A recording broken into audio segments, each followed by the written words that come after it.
Bonjour à tous. Cette vidéo est à destination du pouvoir gabonais, de tous ses partisans, de tous ses complices, de tous ses participants. Alors, je vais commencer cette vidéo et ce message par une définition et essayer de deviner en fait de quelle définition il s'agit. Alors la définition est la suivante. La source c'est le Larousse, hein. C'est ce dictionnaire français bien connu, hein, que tout le monde peut vérifier. Alors la définition est la suivante. Action de trahir son pays, sa patrie, ou de trahir une cause. Manquement à la parole donnée, à un engagement, à un devoir de solidarité. Atteinte aux intérêts fondamentaux de la nation, commise par un Gabonais ou un militaire au service du Gabon. Entre parenthèses, vous pouvez remplacer Gabonais par n'importe quel autre pays, ça s'applique aussi. Et cette atteinte constitue, si jamais son auteur est étranger, ça constitue un fait d'espionnage. Alors à votre avis, de quelle définition s'agit-il? Je répète rapidement. Action de trahir son pays, sa patrie ou une cause. Manquement à la parole donnée, à un engagement, à un devoir de solidarité. Atteinte aux intérêts fondamentaux de la nation, commise par un Gabonais ou un militaire au service du Gabon. Et encore une fois, cette atteinte constitue un fait d'espionnage si son auteur est étranger. Il s'agit de la définition de haute trahison. Haute trahison. Alors si vous qui m'écoutez, du gouvernement, du pouvoir, des complices, de tous ceux qui soutiennent en fait ce régime, est-ce que vous vous sentez concerné? Est-ce que vous reconnaissez ou pas dans certains des éléments de cette définition? Je pense que, en toute honnêteté, au plus profond de vous-même, vous allez vous reconnaître dans certains des traits. Vous allez vous reconnaître. Vous savez qui vous êtes. Ce que je vais vous montrer ensuite, c'est un rappel historique, avec des faits, hein, des noms, des dates, que, encore une fois, vous pourrez vérifier, et je vous donnerai également mes sources. Donc ce sera très clair. Donc, comme vous pouvez le voir sur cette carte que je vous ai préparée, on a deux couleurs hein, principales, hein, une sorte de teinte de marron et le fond qui est en gris. Donc sur cette carte d'Afrique, en fait, je vous ai représenté les pays dont les leaders africains sont morts au pouvoir depuis à peu près 1963. Bon, on peut déjà dire que ça fait beaucoup, comparé au nombre total de pays qu'il y a en Afrique, en incluant Madagascar et quelques îles d'ailleurs. Ça fait beaucoup, et en voyant le détail un peu plus loin, vous allez vous apercevoir que ces leaders ont été, pour la plupart, assassinés. Okay. Donc sur une période qui s'étend de ouais, à peu près 1960 jusqu'au dernier, dans les années, un peu après les années 2000. Mais on va voir ça en détail en fait. Alors le premier pays dont le leader a été assassiné, c'est le Bénin. Et donc il s'agit de Sylvianus Olympio, qui a été assassiné le 1er novembre 1963, dans des circonstances un peu on va dire, étranges, pour le moins, mais ce sera quelque chose d'assez constant, en fait, hein, que vous allez retrouver dans la plupart des leaders qui ont été assassinés durant ces années-là. Ensuite, on a eu John Aguiyi Ironsi, au Nigeria, mort également assassiné le 29 juillet 66. Et d'ailleurs, je tiens à apporter une petite correction. Sylvianus a été assassiné le 11 janvier 63 et non le 1er novembre.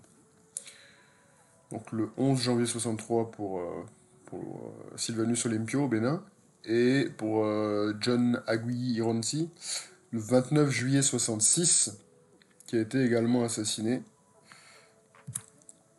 Ensuite, on passe à la Somalie, 3 ans plus tard, le 15 octobre 1969. Donc, l'assassinat de Abdirachid Ali Shermak. Alors, lui, il a été également assassiné par un de ses gardes du corps, en fait. Je vous donnerai pas forcément tous les détails des circonstances des assassinats, parce qu'ils sont soit méconnus, soit pas prouvés en termes de... On n'a pas de preuves, en fait, de comment ils ont été assassinés, ou éventuellement les détails sont un peu trop sanglants, un peu trop gore pour les détailler ici. Ensuite, après la Somalie, on a la Tanzanie avec Abeid Amani Karume, le 7 avril 1972. Alors lui, il a été assassiné dans un contexte un peu plus relax, parce qu'il était en train de jouer au bao.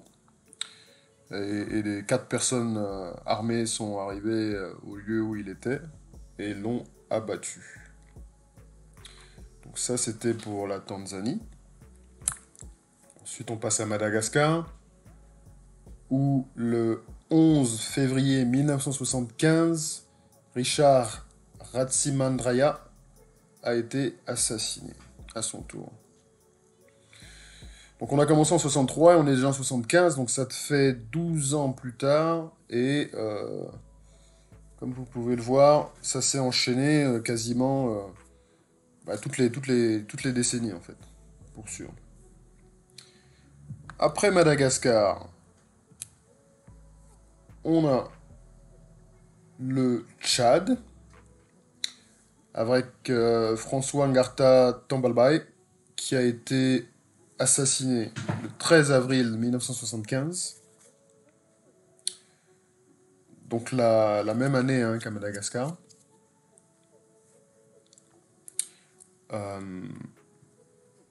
Ensuite, nous avons le Nigeria, où Murtala Ramat Mohamed a été également assassiné le 13 février 1976, pardon. Donc le 13 février 1976. Ensuite, on repasse côté Est, Éthiopie, avec Teferi Bante, donc l'année d'après, assassiné le 3 février 1977. Nous passons ensuite au Congo, à la République du Congo, où Marien Ngouabi a été assassiné la même année, en 77, le 18 mars 77, dans des circonstances aussi assez, on va dire, spectaculaires. Assez spectaculaires dans le sens où il a été enlevé et ensuite assassiné, tout simplement. Après le Congo et Marien Ngouabi, nous avons le Libéria, où William Richard Tolbert a été assassiné le 12 avril 1980. Alors lui, c'était un peu particulier, parce que il était à Monrovia, dans sa chambre, il dormait, en fait, et des hommes armés sont arrivés, alors qu'il n'y avait pas de garde.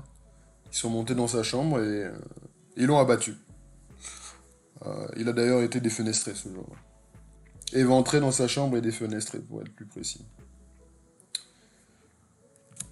Ensuite, nous allons en Égypte, où Anwar el-Sadat a été également assassiné en 81, le 6 octobre 81. Assassinat sanglant et télévisé, si ma mémoire est bonne. Vous avez encore les images aujourd'hui, si ça vous parle. On fait un petit bond de 6 ans plus tard et on arrive au Burkina, où un certain Thomas Sankara a été également assassiné suite à un coup d'État le 15 octobre 1987, donc. Burkina. Ensuite, nous passons au Maroc, où Amani Diori, Lui, en fait, Tamadi Nuri, c'est un peu particulier parce qu'il n'est pas mort assassiné, mais il est mort en exil suite à un coup d'État qu'il y a eu, en fait, le 23 avril 1989. Donc le 23 avril 1989, il est mort en exil, en fait. Ensuite, nous passons dans cette petite île de l'océan Indien qui s'appelle les Comores, où Ahmed Abdallah a été également assassiné le 26 novembre 1989. Ensuite, on repart au Liberia où Samuel Canyon Doe a été assassiné le 9 septembre 90. Lui également, vous avez des archives, vous avez des images et vous avez même je crois, des vidéos là-dessus. C'était assez sanglant aussi, hein, parce qu'il a été capturé, torturé, et finalement il a été exécuté d'une balle dans la tête, sachant que son corps nu avait été exposé dans les rues de Monrovia avec les oreilles coupées et les doigts coupés. L'Algérie, avec Mohamed Boudiaf, assassiné le 29 juin 1992, d'une manière un peu explosive, puisque une grenade avait été jetée sur la scène où il se trouvait. Après l'Algérie, le compte continue, on arrive au Burundi. Melchior Ndadaye. Ouais, Ndadaye. Alors lui, il a été assassiné lors d'un coup d'État également le 21 octobre 1993. Vous voyez que la liste est longue, hein. La liste est longue, on n'est toujours pas à la fin. Après le Burundi, on va au Rwanda voisin, où c'est un peu particulier celui-là, parce qu'en fait, à la même date, donc le 6 avril 1994, il y a eu donc l'avion présidentiel rwandais qui avait à son bord donc Juvenal Habyarimana et Cyprien Ntaramira, donc qui était également dans cet avion, et les deux ont été ils ont été tués en fait, hein, lors de ce crash où en fait l'avion a été abattu en fait, hein, par des tirs, et, euh, et donc ce jour-là il y a eu ces deux personnes là qui sont décédées. Ensuite on passe au Centrafrique. Un certain Jean Bedel Bokassa est décédé d'un arrêt cardiaque dans son palais de Berengo à Bangui. Alors lui c'était le 3 novembre 1996. Donc là, ça commence à être un peu récent, je pense que tout le monde se rappelle, hein. Vous-même, je pense que vous vous rappelez, vous étiez certainement déjà dans la vie politique, hein, du Gabon ou de votre pays respectif. Alors, ensuite, on part au Maroc, hein, en fait, mais là c'est particulier, parce qu'il s'agit en fait de Mobutu Sese Seko, décédé à Rabat, en exil, donc, officiellement d'un cancer, décédé le 7 décembre 97. Donc une mort en exil, hein, pour celui qui a été le leader de ce grand pays qui s'appelait à l'époque le Zaïre. Ensuite, nous passons au Niger, où Ibrahim Baré Manassara a été assassiné le 9 avril 1999. Voilà, ça fait pas très très longtemps. On bascule au-delà des années 2000 avec Laurent Désiré Kabila, 16 janvier 2001, assassiné par un des membres de sa garde, qui est un peu un petit classique en fait, hein, pour les leaders africains. Et pas qu'africains d'ailleurs, pour être tout à fait honnête. Encore plus proche de nous, en 2009, en Guinée-Bissau, Joao Bernardo Vieira a été assassiné le 2 mars 2009. Donc ça c'était pour la Guinée-Bissau. Et le dernier, Muammar Kadhafi, qui a été capturé et exécuté le 20 octobre 2011. Pour Kadhafi également, vous avez à volonté les images et les vidéos de ces événements. Donc voilà, que dire de tout ça? Mais disons que depuis 1963 jusqu'à 2019, on a eu une vingtaine de leaders africains qui ont été assassinés. Et je parle bien d'assassinat, hein. Euh, Comme je vous ai dit, la plupart ont été morts assassinés. Très peu sont morts en exil. Très peu sont morts de mort naturelle ou de vieillesse ou de maladies non liées au pouvoir, on va dire. L'écrasante majorité a été assassinée. Donc, ça vous donne un peu un aperçu de ce qui peut se passer en fait, hein, lorsque vous êtes un leader africain et vous qui m'écoutez, vous êtes dans des positions aujourd'hui, vous êtes en pouvoir ou vous avez été en pouvoir. euh, et vous connaissez certainement ces histoires, hein, cette histoire d'Afrique, cette grande histoire d'Afrique. Après, les détails ne sont peut-être pas présents à votre esprit tout le temps, mais tout ça pour vous dire que l'issue, elle est là, hein. Elle est assez claire et elle est assez manifeste. Il y a une grande probabilité que ça se termine mal. Euh, pour être un peu plus visuel et un peu plus concret, je vais vous mettre les visages de certains de ces leaders, ou de la plupart même, hein. Là, vous en avez 20, je pense. Euh, Comme vous pouvez le voir, là, ces leaders-là, surtout pour les photos qui sont en couleur, on pourrait penser même que c'est des photos d'aujourd'hui, c'est des leaders d'aujourd'hui. Il n'y a pas vraiment de différence en fait, hein, quand on voit ces personnages-là et puis vous autres, les politiciens et autres qui aident pardon, au pouvoir actuellement au Gabon ou dans les pays d'Afrique. Euh, Cette image en fait elle vient du site de Mediapart.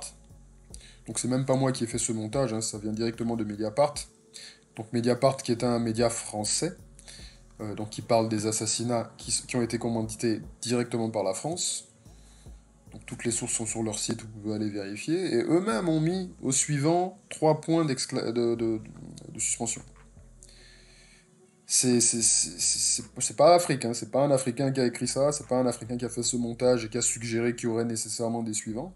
C'est directement la France. Donc ça peut peut-être vous amener à réfléchir sur vos engagements et ce que vous faites aujourd'hui à la tête du Gabon ou à la tête de l'État respectif dans lequel vous vous trouvez. Que dire en particulier sur ces personnages?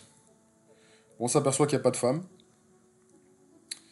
On s'aperçoit qu'il n'y a pas de femmes pour l'instant. Il y a bien sûr eu des femmes leaders de pays africains. Il y a bien sûr toute une partie de l'Afrique qui est anglophone, mais la plupart que vous voyez là sont francophones. Et ils ont été donc assassinés. Pourquoi est-ce qu'ils ont été assassinés et comment est-ce qu'ils ont été assassinés? La plupart du temps, c'était parce qu'ils avaient montré une volonté plus ou moins claire ou plus ou moins ostensible et visible de se détacher en fait de la métropole. La plupart. Et c'est comme ça qu'ils ont été assassinés. Alors évidemment, ils n'ont pas été assassinés directement par des forces extérieures, hein. En général, comment ça se passe? Il y a des services spéciaux, il y a des espions qui rentrent en contact avec des figures locales et les figures locales finissent par trouver une main qui va assassiner la personne. Donc vu de l'extérieur ou vu de loin, ça ressemble à un Africain qui tue un autre Africain.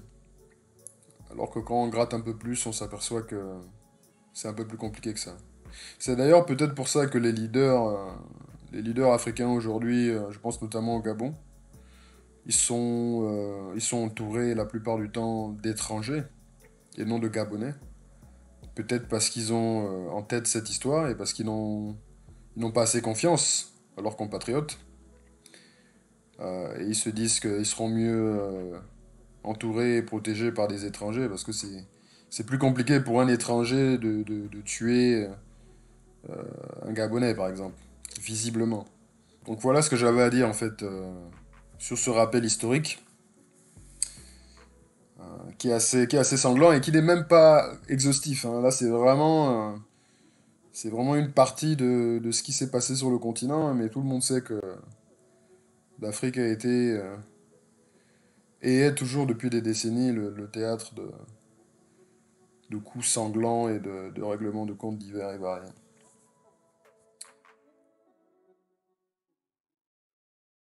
Donc ce que j'aimerais dire en fait au pouvoir en place gabonais, et encore une fois ça s'applique à d'autres pays également, ce que j'aimerais vous dire c'est que vous avez perdu d'avance. Vous avez perdu d'avance. Vous êtes condamné d'avance. Pourquoi?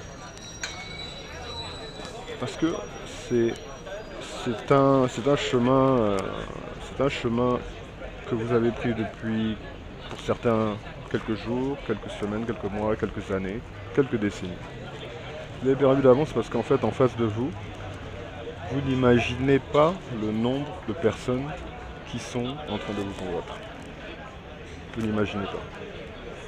Parce que vous vivez dans un monde, dans votre monde, vous pensez que l'impunité, les magouilles, les arrangements peuvent perdurer comme ça ad vitam aeternam, mais la vérité c'est qu'en fait c'est pas le cas, hein. Le Gabon n'a rien inventé, hein. L'histoire n'a pas commencé avec le Gabon, donc on sait très bien comment tout ça se termine, on sait très bien. C'est pour ça que je dis que vous avez perdu d'avance. Alors vous faites ça pour plusieurs raisons, hein. Mais je pense que pour ceux qui ont encore une âme nationale, on va dire, je pense que vous avez peur en fait. Vous avez peur de perdre vos privilèges. Vous avez peur de- oui, en somme, de perdre vos privilèges, de perdre votre niveau de vie et de tous les bénéfices que vous avez en fait. Et vous avez peur de vous retrouver tout seul, vous avez peur de mourir. Parce que faut qu'on se dise les choses telles qu'elles sont, hein. C'est un peu ça qui vous attend, hein. C'est la mort ou l'exil ou la mort en exil. La mort, l'exil ou la mort en exil. C'est pour ça que je dis que vous avez perdu d'avance. C'est pas tout le monde, hein, qui est capable de vivre une vie de rat, une vie de paria, une vie où on passe son temps à regarder par-dessus son épaule, à regarder derrière soi, à être un peu dans la psychose parce qu'on ne sait pas ce qui va nous arriver le lendemain. Parce que les gens qui sont en face de vous, la résistance, les Gabonais et les Africains en général, ils ne vous lâcheront pas en fait, hein. Ils vous traqueront toute votre vie. Et il ne faut pas croire que ça va s'arrêter une fois que les éléments les plus identifiés vont décéder, hein, parce que les éléments, ils ont des enfants, et les enfants paieront le prix de cette déchéance. Donc voilà, le message que j'avais à vous dire, c'est ça, hein, c'est que vous avez perdu d'avance. Et il serait bon de réfléchir à tout ça et de vous libérer. Je disais dans une autre vidéo que la liberté est un élément qui est très cher, hein, qui est très cher. Pour certains, il n'est pas trop tard, vous pouvez encore changer de camp et vous libérer, vous émanciper. Mais pour d'autres, hélas, en toute sincérité, c'est cuit en fait, hein. Vous avez fait tellement de mal aux Gabonais, au pays en général, au Gabon, que vous n'aurez pas d'échappatoire en fait, hein. Vous n'aurez pas d'échappatoire. Où que vous alliez, vous serez traqué. Et il ne faut pas sous-estimer les personnes que vous avez en face de vous, hein. Sans dévoiler de secret, il y a de tout, hein. Il y a de tout. Du sympathisant à l'extrémiste. C'est ça la réalité. Le Gabonais n'est pas quelqu'un de belliqueux, c'est pas un terroriste à la base. Mais ce qui est sûr, c'est que aujourd'hui, en 2019, il y a des Gabonais qui sont prêts à y laisser leur vie. Donc, pour l'instant, on n'en a pas encore vu. Mais ne vous détrompez pas. Ils sont là. Ils attendent juste une opportunité pour vous faire sauter. Donc, pensez-y. Réfléchissez. Essayez de tendre la main. Essayez de vous libérer. Parce qu'encore une fois, l'issue qui est devant vous, elle est assez funeste, hein, pour être franc. Elle est assez funeste. Ce sera la mort, l'exil ou la mort en exil. Je suppose que vous n'allez pas partager et liker cette vidéo, mais bon, si vous le faites, bien à vous. Utilisez la partie commentaire pour laisser des messages, et des messages constructifs. S'ils ne le sont pas, peu importe, c'est pas très grave, hein, vous allez juste perdre votre temps. Et encore une fois, vous savez qui vous êtes. Vous savez ce que vous avez fait. Et le Gabon est un petit pays, hein, il me semble. Hein. C'est un petit pays. On se connaît plus ou moins tous. Hein. Les Gabonais se connaissent plus ou moins tous. Et l'issue va être assez fatale pour vous autres. Je ne vous dis pas courage. Je vous laisse à votre sort. Et bien à vous. Merci de m'avoir écouté.